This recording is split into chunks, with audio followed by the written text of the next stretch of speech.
মিথ্যা অজুহাত উঠায় সাম্প্রদায়িক সম্প্রীতি বিনষ্ট করার চেষ্টা করেছেন, তখন আজকে মনে থাকার কথা হিন্দু ভাইদেরকে মনে করে দিতে চাই, আপনাদের উপরে আওয়ামী লীগ, ছাত্রলীগ, যুবলীগের দলে আক্রমণ করে সাম্প্রদায়িক সম্প্রীতি নষ্ট করত।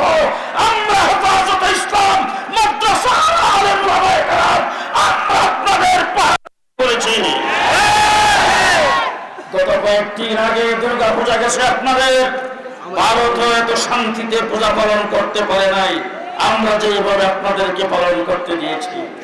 সুতরাং আপনারা আমাদের নাগরিক ভাই, বাংলাদেশে বসবাস করবেন, সুযোগ সুবিধা কম গ্রহণ করেন নাই, আমাদের আপত্তি নাই, মন্ত্রী হন, মিনিস্টার হন, বড় বড় অফিসার হন, কিন্তু বাংলাদেশে ইসলাম আর মুসলমানদের বিরুদ্ধে ষড়যন্ত্র করবে, পরিষ্কার বলে দিতে চাই আমরা পোল্ট্রি মুরগি নয়।